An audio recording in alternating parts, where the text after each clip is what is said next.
सच बात है कि उतना ही करो जो आगे तक निभा सकते हो। अब मान लो उदाहरण के तौर पर कि अभी नई नई मुलाकात हुई है, तो जन्मदिन पर ठीक रात के 12 बजे तुम फ़ोन करके अपनी तरफ से आशीर्वाद व दुआएं भेज रहे हो, पर तुम्हें भी पता है कि सालों साल ये नहीं हो पाएगा। सालों साल जो हो पाएगा वो ये है कि तुम सुबह उठकर ही याद करके जन्मदिन की शुभकामनाएं दे पाओगे। तो फिर वही आदत शुरू से लगाओ। हो सकता है पहली बार या दूसरी बार थोड़ा बुरा लगे, पर फिर सब समझ जाएंगे। सबका प्रेम करने का तरीका अलग है। और एक बात जान लो, मैं तुम्हें ये बात क्यों बोल रहा हूँ, क्योंकि जो रिश्ते तुम्हें लंबे समय तक निभाने हैं ना, उसमें ये सब नहीं चलता कि उन रिश्तों में तुम अभी शुरू शुरू में बहुत सारी चीज़ें करो, अपने स्वभाव के विपरीत जाकर करो, क्योंकि फिर बाद में तो ऐसा नहीं कर पाओगे। तो बाद में ऐसा लगेगा ना सामने वाले को कि किसी छल, किसी भ्रम से वो अब बाहर निकल कर आ रहे हैं। इसलिए शुरू से ही अपनी आदत वैसी ही डलवाओ जैसे तुम हो। तुम जैसे सही हो, जितने गलत हो, जो अच्छा है जो बुरा है, उसी के साथ वैसे ही सामने आओ। अलग से कुछ करना है तो बस प्रेम और सम्मान करो, बाकी सारी चीज़ें उसी में हो जाएंगी। तुम्हारी परेशानी, तुम्हारी समस्याओं का समाधान तो अन्नदान करके ही निकलेगा।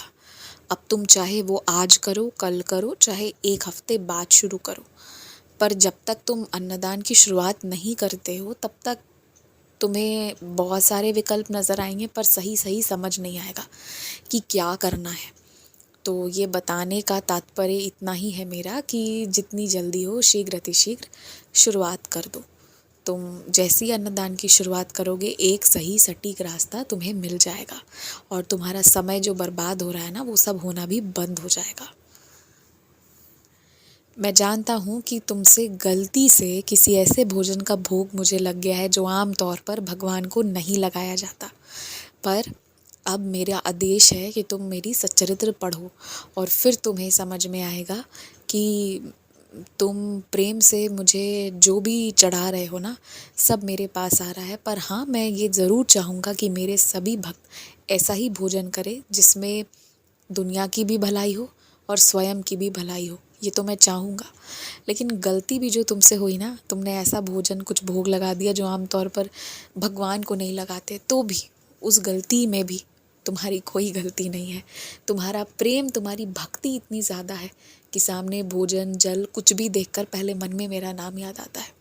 तो मैं तो इसी चीज़ को देखा, मैं तो तुम्हारा ऋणी हूँ कि तुम इतनी भक्ति रखते हो मेरे लिए। और जो गलती हो गई वो कोई बात नहीं। धीरे धीरे जब तुम्हें अगर खुद पता है ना कि वो भोजन गलत है, वो मुझे क्यों नहीं चढ़ाते तुम, क्योंकि वो सही नहीं है चढ़ाना, तो इसका मतलब वो खाना भी उचित नहीं है। तो धीरे धीरे करके उस आदत से भी निकल जाओगे। समय लगेगा पर सब हो जाएगा। मुझे इस बात की बिल्कुल चिंता नहीं है, और अब तो बिल्कुल भी नहीं है जब से तुमने गलती से मुझे भोग लगा दिया। ये तुम्हारा प्रेम मेरे प्रति दर्शाता है, और मेरे प्रेम में ना तुम अपनी बहुत सी बुरी आदतों को सही कर लोगे, ये मेरा विश्वास भी है। खुश रहो, मुस्कुराते रहो। आज घर पर ही रहो, घर पर रहकर ही आज आराम करो, क्योंकि कल थोड़ा भाग दौड़ करना पड़ सकता है।